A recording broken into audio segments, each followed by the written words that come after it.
സംസ്ഥാനത്ത് ഇന്ന് 10 പേർക്ക് കൂടി ഷിഗല്ല രോഗബാധ സ്ഥിരീകരിച്ചു. 4 ജില്ലകളിലാണ് ഇന്ന് ഷിഗല്ല സ്ഥിരീകരിച്ചത്. കോഴിക്കോട് 7, വയനാട്, എറണാകുളം, മലപ്പുറം ജില്ലകളിൽ 1 വീതവുമാണ് ഷിഗല്ല രോഗബാധ റിപ്പോർട്ട് ചെയ്തത്. സംസ്ഥാനത്ത് ജൂൺ മാസത്തിൽ മാത്രം 150 പേർക്ക് രോഗബാധയും 6 മരണവും റിപ്പോർട്ട് ചെയ്തിട്ടുണ്ട്. ഈ വർഷം ഇതുവരെ 226 പേർക്ക് ഷിഗല്ല രോഗബാധ സ്ഥിരീകരിച്ചിട്ടുണ്ട്.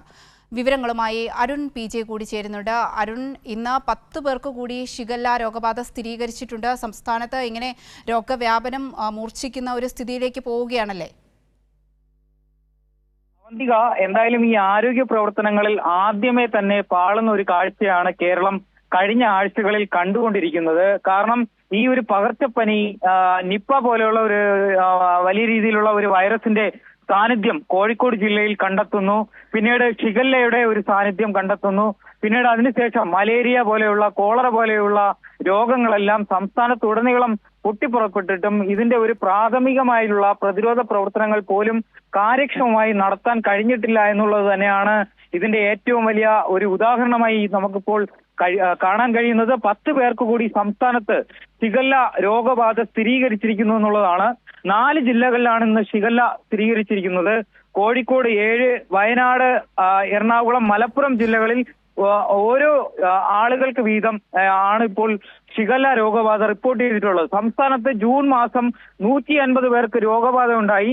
അതിൽ തന്നെ 6 മരണവും റിപ്പോർട്ട് ചെയ്തിട്ടുണ്ട്. ഈ വർഷം ഇതുവരെ 226 പേർക്കാണ് ഷിഗല്ല രോഗബാധ സ്ഥിരീകരിച്ചിട്ടുള്ളത്. മഴ സമയമാണ്, ഈ കാലവർഷം കൂടി ആരംഭിച്ചിട്ടുള്ളത് കൊണ്ട് ഇതിന്റെ ഒരു തീവ്രതയും വ്യാപനവും കൂടിയിട്ടുണ്ട് എന്നുള്ളത് തന്നെയാണ് കണക്കുകളിൽ നിന്നും വ്യക്തമാകുന്നത്. നമുക്കറിയാം ഇതിന്റെ എല്ലാത്തിന്റെയും ഒരു കേന്ദ്രമായി, ഈ പകർച്ചപ്പനികളുടെ ഒരു കേന്ദ്രമായി കോഴിക്കോട് ഉൾപ്പെടെയുള്ള മലബാർ മേഖല മാറുന്നു എന്നുള്ള ഒരു സംശയം തന്നെയാണ് നമുക്ക് എല്ലാവർക്കും ആശങ്കയായി നിലനിൽക്കുന്നത്. കോഴിക്കോട്, മലപ്പുറം, വയനാട് ജില്ലകളിലാണ് ജൂൺ മാസം ഏറ്റവും കൂടുതൽ പേർക്ക് രോഗം സ്ഥിരീകരിച്ചിരുന്നത്. നിലവിൽ കോഴിക്കോട് ജില്ലയിൽ 49 പേർക്കും, വയനാട് 20 പേർക്കും, തൃശൂർ 12 പേർക്കും, ആലപ്പുഴ എന്നീ 4 ജില്ലകൾക്കാണ് ഇപ്പോൾ ഔട്ട് ബ്രേക്ക് നൽകിയിട്ടുള്ളത്.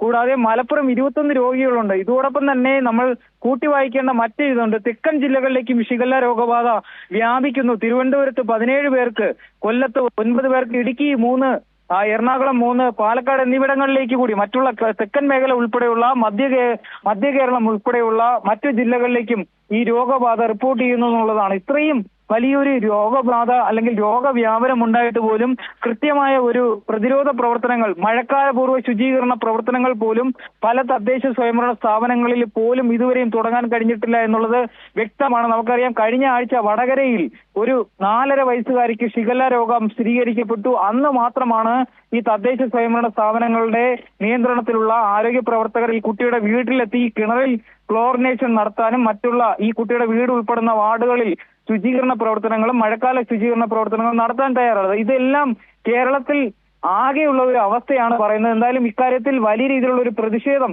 ഉയരുന്നുണ്ട്. ഈ ആരോഗ്യ മേഖല തുടരുന്ന ഒരു അനാസ്ഥ കോഴിക്കോട് ഉൾപ്പെടെയുള്ള ജില്ലകളിൽ DMO, ജില്ലാ മെഡിക്കൽ ഓഫീസറെ ഇതുവരെ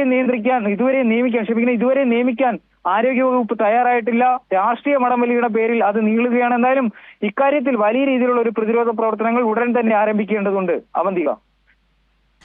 അരുൺ, അതുപോലെ തന്നെ ഈ ഷിഗല്ലയും നിപയും കൂടാതെ ഈ ഡെങ്കിപ്പനിയും മലേറിയ, എലിപ്പനി തുടങ്ങിയ രോഗങ്ങളൊക്കെ സ്ഥിരീകരിച്ചിട്ടുണ്ട്.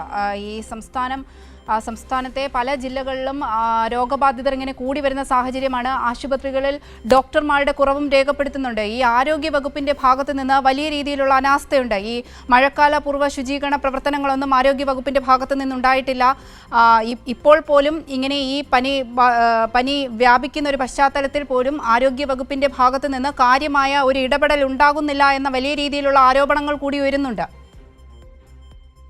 ഇക്കാര്യത്തിൽ ആദ്യമേ തന്നെ ഒരു പാളിച്ച, ഞാൻ നേരത്തെ സൂചിപ്പിച്ച പോലെ തന്നെ ഇതിലുള്ള ഒരു ഏകോപന പ്രവർത്തനത്തിലെ പാളിച്ച തന്നെയാണ് ഈ രോഗങ്ങൾ ഇത്ര വേഗം പടരുവാൻ വേണ്ടി ഈ ഒരു സാഹചര്യം ഒരുക്കിയിരിക്കുന്നത്. നമുക്കറിയാം, ഈ ആദ്യ ദിവസത്തിൽ തന്നെ ഒരു ദിവസത്തെ കണക്കുകൾ എടുക്കുകയാണെങ്കിൽ 2000-ലധികം പേരാണ് പകർച്ചപ്പനി, അത് നേരത്തെ അവന്തിക സൂചിപ്പിച്ച പോലെ തന്നെ അതിൽ ചിക്കൻ ഗുനിയ ഉണ്ട്, ഡെങ്കിപ്പനിയുണ്ട്, അതുപോലെയുള്ള മലേറിയ, കോളറ ഉൾപ്പെടെയുള്ള രോഗങ്ങൾ, ഗുരുതരമായി ഡയറിയ പോലെയുള്ള രോഗങ്ങൾ, വൈറൽ വയറിളക്കം പിടിപെട്ടുകൊണ്ട് ഈ വീടുകളിലെത്തുന്ന വീടുകളിൽ പിടിപെട്ട് ആശുപത്രിയിലെത്തുന്നവരുടെ എണ്ണത്തിൽ കാര്യമായ വർധന വരുന്നുണ്ട്. ഇതെല്ലാം വലിയ രീതിയിലുള്ള ഒരു ഗുരുതരമായ ഏകോപനമില്ലായ്മ തന്നെയാണ്. കാരണം തദ്ദേശ സ്വയംഭരണ സ്ഥാപനങ്ങളുമായി ചേർന്നുകൊണ്ട് ഈ മഴ എത്തുന്നതിന് മുമ്പ് തന്നെ വാർഡുകളിൽ ശുചീകരണ പ്രവർത്തനം നടത്തേണ്ടതായിട്ടുണ്ടായിരുന്നു. അതിൽ തന്നെ കൃത്യമായ ഒരു ഏകോപനം ഉണ്ടായിരുന്നില്ല.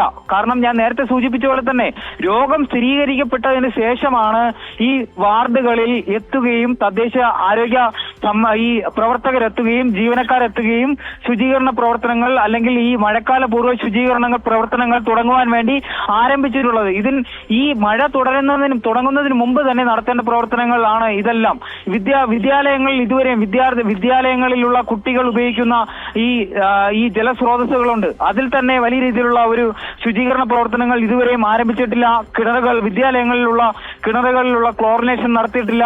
അതുമായി ബന്ധപ്പെട്ടുള്ള മഴക്കാല പൂർവ്വ ശുചീകരണങ്ങൾ നടത്തിയിട്ടില്ല. ഞാൻ നേരത്തെ പറഞ്ഞ പോലെ ഏറ്റവും ഗുരുതരമായ ഒരു പ്രശ്നം എന്താണെന്ന് വെച്ചാൽ കോഴിക്കോട് ഉൾപ്പെടെയുള്ള മലബാർ ഉൾപ്പെടുന്ന ജില്ലകളിൽ ഏകോപന പ്രവർത്തനം നടത്തേണ്ട ഏറ്റവും സുപ്രധാനമായ ഒരു ചുമതലയാണ് ജില്ലയിൽ ഏകോപന പ്രവർത്തനം നടത്തേണ്ട ചുമതലയുള്ള ഒരു ഉദ്യോഗസ്ഥനാണ് ജില്ലാ മെഡിക്കൽ ഓഫീസർ എന്ന് പറയുന്നത്. പക്ഷേ UDF സർക്കാർ അധികാരത്തിലേറിയിട്ട് അഡീഷണൽ ജില്ലാ ഓഫീസർക്കാണ് ഇപ്പോൾ ഇതുമായി ബന്ധപ്പെട്ടുള്ള അധിക ചുമതല നൽകിയിട്ടുള്ളത്. പക്ഷേ ആ ഒരു സുപ്രധാനമായ ഒരു ചുമതലയിൽ പോലും രാഷ്ട്രീയ വടംവലി കാരണം ഈ ഒരു നിയമനം ജില്ലാ മെഡിക്കൽ ഓഫീസർ തസ്തികയിലേക്ക് നടത്തിയിട്ടില്ലെന്നുള്ളതാണ് യാഥാർത്ഥ്യം. അതിൽ ഏറ്റവും പ്രശ്നമെന്ന് പറഞ്ഞാൽ മുസ്ലിം ലീഗിന്റെ പ്രതിനിധി വേണമെന്നുള്ളത് മുസ്ലിം ലീഗും കോൺഗ്രസിന്റെ പ്രതിനിധിയാണ് ഈ ജില്ലാ മെഡിക്കൽ ഓഫീസറായി വരേണ്ടതെന്നുള്ള ശാഠ്യം ജില്ലാ കോൺഗ്രസ് നേതൃത്വം പിടിക്കുന്നുണ്ട്. ഇത് തന്നെയാണ് രാഷ്ട്രീയപരമായിട്ടുള്ള വടംവലി തന്നെയാണ് ഇതുമായി ബന്ധപ്പെട്ട് ഈ പകർച്ചപ്പനി വ്യാപിക്കുന്നതിന് ജില്ലയിലെ ഏറ്റവും വലിയ കാര്യമെന്ന് പറയുന്നത്. എന്തായാലും 2000-ലധികം പേരാണ് ഒരു ദിവസം